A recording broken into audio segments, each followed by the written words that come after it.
정몽규 회장의 요 책에서 가장 충격적인 파트, 이거는 따로 다루려고 제가 놔뒀는데 사면파동에 대한 얘기를 하거든요. 이 파트를 읽으면 한국 축구를 위해서라도 본인이 나가야 되는 사람이에요. 어떤 얘기를 하냐면 한국 축구의 미래를 준비하면서 과거의 잘못으로 징계를 받았던 축구인들 중에서 충분히 벌을 받은 이들에게는 다시금 동참하고 봉사할 수 있는 기회를 주면 좋겠다는 의견들이 있었습니다. 그래서 사면을 했는데 이후에 엄청난 후폭풍이 몰려왔습니다. 근데 왜 내가 사면해 줬으면 좋겠냐라고 이야기를 했냐면 이 한 파트가 제목이거든요.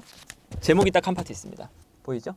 용서하지 못하는 자는 사랑도 못한다. 마틴 루터 킹 용서하지 못하는 자는 사랑도 못한다 라는 명언을 쓰면서 뭐라고 하냐면요, 승부조작은 축구에서 있으면 안 되는 중대 범죄다. 그리고 내가 심지어 승부조작 사태를 직접 겪었기 때문에 내가 승부조작에 대해서 구체적인 정황까지 내가 더 잘한다. 그런데 이런 사건은 성격상 완전한 적발, 완전한 척결은 힘듭니다. 그리고 모든 이 승부조작에 관련된 사람들을 처벌하기가 힘들기 때문에 그때 당시에 처벌된 선수들은 당시 사태에 대해서 한국 축구를 대표해서 벌받은 부분도 있습니다. 그렇기 때문에 대표로 이 벌받은 사람들을 용서해줘야 되는 거 아니냐 라고 하면서 당시에 내가 생각했던 건 이 멘트도 웃겨요. 어떤 멘트냐면 본인 되게 한국 축구의 아버지 같은 생각을 가지고 있는지 뭐라고 하냐면요, 그냥 단어가 이렇게 써 있습니다. 이번 사태는 아이들만의 잘못이 아닙니다. 이 아이들이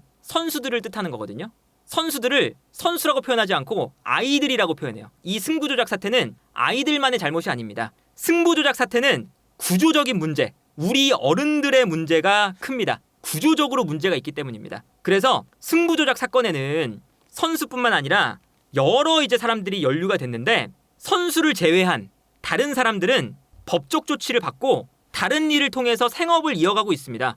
하지만 축구밖에 모르는 선수들은 본인에게 모든 세계의 어떤 축구계에서 퇴출된 지 10년이 넘어 있는 상태입니다. 그리고 이 선수들은 다른 사람들은 승부조작에 관여했어도 선수가 아니기 때문에 다른 일들을 할 수 있습니다. 이 뜻이 그런 거예요. 하지만 축구 선수 출신들은 축구밖에 모르기 때문에 다른 일을 못합니다. 근데 이미 이제 한 기간이 많이 지났으니까 현역 선수로는 이미 못 돌아가요. 축구만 했던 사람들은 이어가기가 힘드니까 이들을 우리 축구계가 용서하고 갱생의 기회를 주는 것도 의미 있는 일이 아닌가. 승부조작이라는 한국 축구계의 구조적인 범죄에 대해 선수들이 대표적으로 중징계를 받은 측면이 있으니 이제는 축구계의 어른들이 용서하고 다시 축구를 통해 봉사할 기회를 주는 것도 방법이 될 수 있다고 생각했습니다. 축구계에서 이런 승부 조작을 한 선수들을 축구계에서 단절시키는 것만으로 어른들의 책임을 다했다고 한다는 것은 위선적인 측면이 있습니다. 이거는 정말 축구를 좋아하는 모든 사람들을 모욕하는 얘기입니다. 축구협회장이 이 정도의 생각을 하고 있는 거거든요. 일단 첫 번째는 선수가 승부조작에 참여한다는 건 이거는 이 선수의 자격을 당연히 박탈해야 되는 문제예요. 그리고 축구계에 발을 붙이게 만들면 안 되는 거죠. 이런 사람들이 한 명 봐주고 뭐 누구는 봐주고 용서해주고 용서를 할 만한 사안이 아니에요. 축구밖에 몰랐다? 그러면 다른 걸로 생업을 이어가면 되죠. 뭐 축구만 해서 돈 벌 수 있어요? 축구 선수들은 축구만 알지 않느냐, 생업을 이어나가지 못하지 않느냐, 용서해주자. 한국 축구의 이런 구조적인 문제 때문에 이들도 피해자다, 이런 소린 거잖아요. 스포츠라는 게 결국 결과가 정해져 있지 않고 선수들이 본인의 끊임없는 노력을 통해서 실력을 겨루기 때문에, 거기서 결과가 정해져 있지 않기 때문에 재밌는 거잖아요. 근데 그 스포츠라는 축구를 떠나서 스포츠의 정신을 아예 그냥 훼손시킨 사람이에요, 이 승부 조작에 참여한 사람들은. 그런데 용서해주자, 스포츠 정신을 가장 중요하게 생각해야 되는 축구협회장이 이런 얘기를 한다. 그렇다면 빨리 한국 축구계에서 정몽규 회장도 사라져야죠. 한국 축구를 이거는 망하게 만드는 거예요. 이런 생각을 가지고 축구협회를 운영한다는 건. 이들을 용서함으로써 한국 축구가 새롭게 출발할 계기를 만들자는 나의 선의가 설명이 부족했다 라고 써 있습니다. 이게 설명이 부족한 문제로 끝나는 게 아니죠. 아무리 설명을 해도 이거는 축구계에서 받아들일 수 없는 논리입니다. 당연히 이 사면 사태에 대한 나의 책임론도 뜨거웠다. 그래서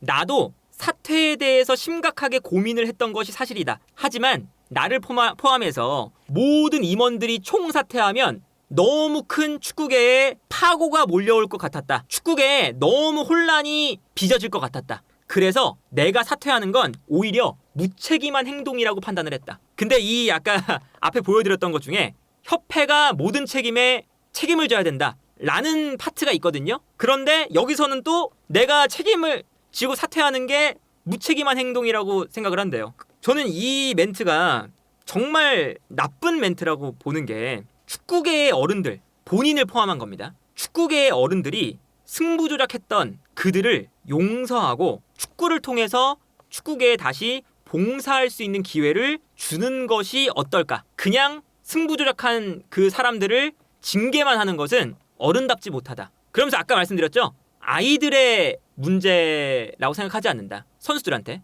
이 멘트가 가지고 있는 함의는 그 축구협회에 있는 고위 했던 사람들, 한국 축구는 우리 거야. 그러니까 내가 한국 축구의 어른이 선수들, 아이들을 용서해 주겠다. 이거는 축구협회장이 가지면 가장 안 되는 요소죠. 왜냐하면 축구는 협회장의 게 아니거든요. 어느 누구의 것도 아니고 결국에는 팬들의 것이잖아요. 모든 사람들이 축구를 좋아하는 모든 사람들의 것인 건데 자기가 뭐라고? 협회장? 사실 이 협회장을 한국 축구를 대표하는, 내가 한국 축구를 대표하는 이런 사람이라고 생각하는 건 정말 아주 오만한 생각이죠. 이 프로스포츠는 결국 팬들이 제일 최고예요. 근데 내가 대표가 돼서 한국 축구를 이끌어 나가는 내가 어른이니까 내가 용서해 줄게. 당연히 축구협회장이 중요한 일들을 결정하고 능력이 있어야 되고 축구협회를 잘 이끌어가야 한국 축구가 제대로 나아갈 수 있죠. 근데 축구협회장이 팬들의 위에 있는 게 아니라 팬들을 위해서 일하는 사람이라고 생각을 해야지, 내가 팬들의 위에 있는 사람이라고 생각을 하면 한국 축구를 내가 가지고 있는 거라고 생각을 하는 생각이잖아요. 정말 요 멘트가 저는 이 책을 읽으면서 가장 화났던 멘트입니다. 제가 생각하기에는 정몽규 회장이 본인을 축구인이라고 생각을 하는 것 같아요. 그 축구인의 범위가 어떤 범위냐면 선수 출신, 거기에 내가 속해 있다고 보는 것 같아요. 그러니까 지금 당연히 축구인은 모든 사람들이 축구인이에요. 모든 사람들, 축구를 좋아하는 모든 사람들, 이 산업을 만들어가는 모든 사람들이 축구인이라고 불려야 되는데 간혹 가다가 굉장히 편협한 사고를 가지고 있는, 구시대적인 마인드를 가지고 있는 사람들이 축구를 한 사람만 축구인, 다른 사람들은 축구를 뭘 알겠어 이렇게 하잖아요. 근데 본인은 거기에 포함되어 있다고 생각하는 것 같아요. 그러니까 이 얘기가 왜 나오냐면 미디어들이 나를 엄청 공격해 이러면서 얘기가 나오는 건데, 우리 한국 축구에 이제 뭐 콘텐츠 얘기를 하는 거예요. 경기인 출신이 아닌 사람들이 해설을 하고 있다. 우리는 경기인 출신보다 해외 축구에 박식한 마니아 출신 저널리스트들이 주로 축구를 해설을 한다. 그러다 보니 감독의 시각과 관점을 반영하지 못하는 것 같다. 모르는 것 같다. 감독이 어떤 전술을 준비했고 이런 것을 지시했는데 실제로 경기장에서 이렇게 구현되지 못했다라는 것을 말해줘야 된다. 근데 그것을 몸으로 이것을 구현하기는 쉽지가 않은데 마니아 출신 해설가들은 감독의 이런 입장과 고충을 이해하지 못할 수밖에 없다. 아마 모를 거다 이거예요. 축구를 안 해본 사람들이 뭘 아냐 라는 거죠. 구시대적인 축구인들이 가지고 있는 관점이거든요. 그런데 최근에는 심지어 현장에서도 축구 선수 출신이었던 사람이 축구 전술에 대해서 잘 아는 게 아니구나, 선수 출신이 경기를 분석하는 것을 잘하는 게 아니구나, 아예 다른 분야라는 것을 현장에서도 지금 젊은 지도자들이 다 알고 있습니다. 그래서 저한테도 전술 분석 얘기가 오는 거고요.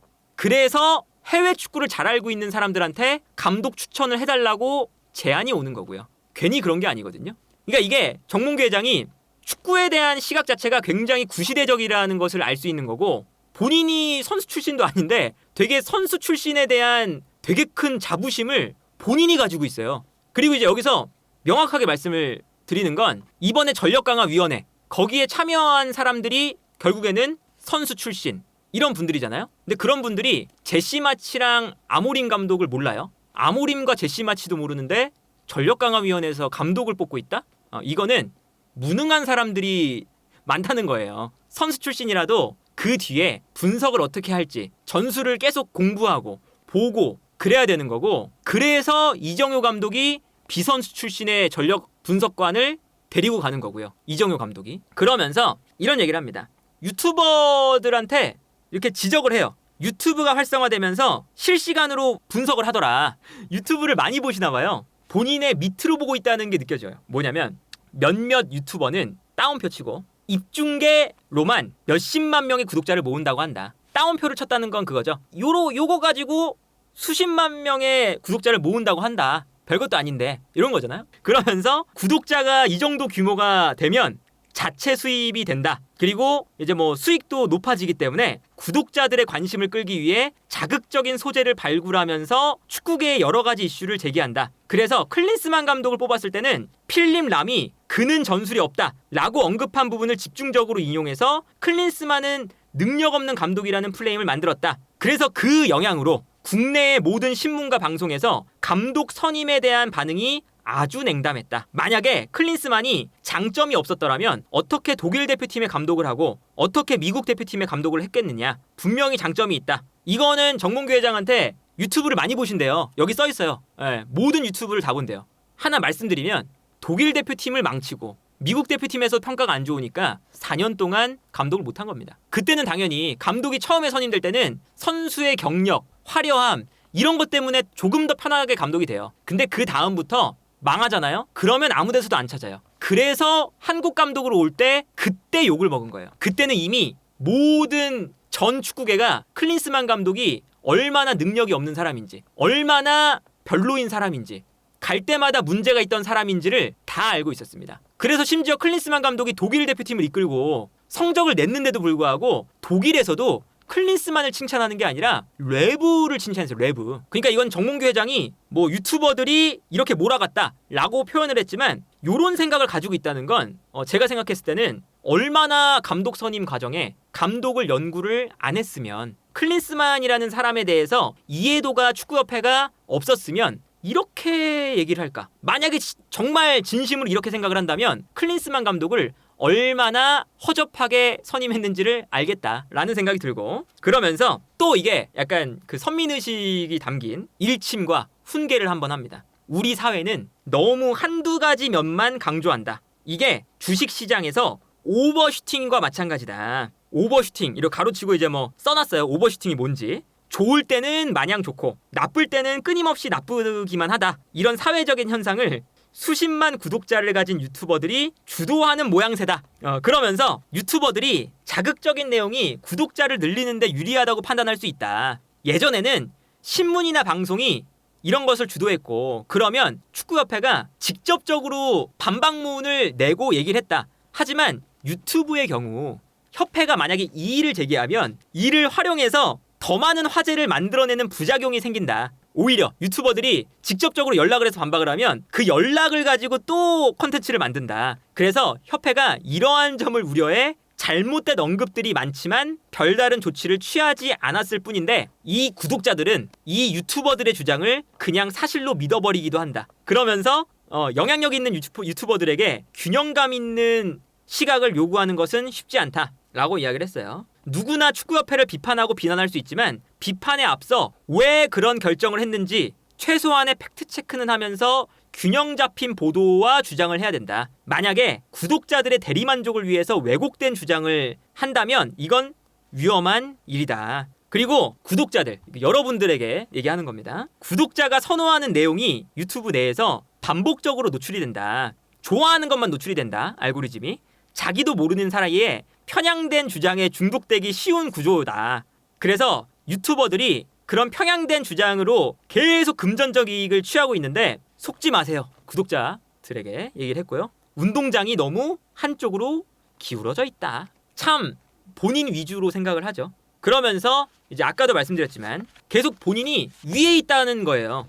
이런 여론을, 축구 여론을 유튜브나 뭐 SNS 같은 뉴 미디어들이 여론을 주도하는 것 같은데 세상 모든 일을 한 점에 티 없이 살아가야 한다거나 축구협회도 그런 방식으로, 그러니까 모든 일을 한 점에 티 없이 운영해야 된다고 믿는 사람들이야말로 축구를 맹신하면서도 동시에 파괴할 수 있는 우를 범하는 사람들이다. 너희는 모든 거 다 지키고 사냐? 오게티가 있을 수도 있지. 니들은 다 지키면서 사냐? 축구협회를 그런 식으로 운영하자고 하는 사람들은 축구를 파괴하는 사람들이다 라고 얘기가 나와 있습니다. 정몽규 회장에게 요 얘기를 하자면 그 5개 T가 작은 거는 당연히 나올 수 있죠. 근데 사면 사태라던가 한국 축구에 치명적인 상해를 입히고 축구의 정신을, 스포츠의 정신을 훼손한 사면 같은 그런 사태는 하나의 오점으로 치부할 수 있는 게 아니에요.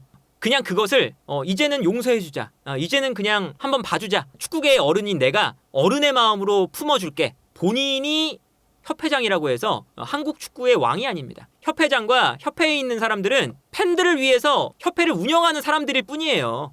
이런 시각을 가지고 있는 한국 축구를 망치는 사람은 빨리 축구협회에서 없어져야 된다.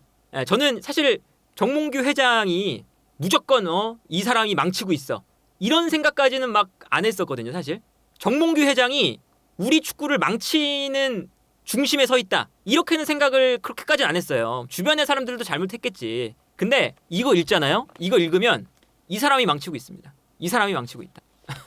이거 읽어보면 본인이 망치고 있습니다. 그 정몽규 회장이 솔직히 말하면 이렇게 이제 뭐 비판적인 영상을 만들 때 정몽규 회장이 그렇게 중요한 게 아니에요.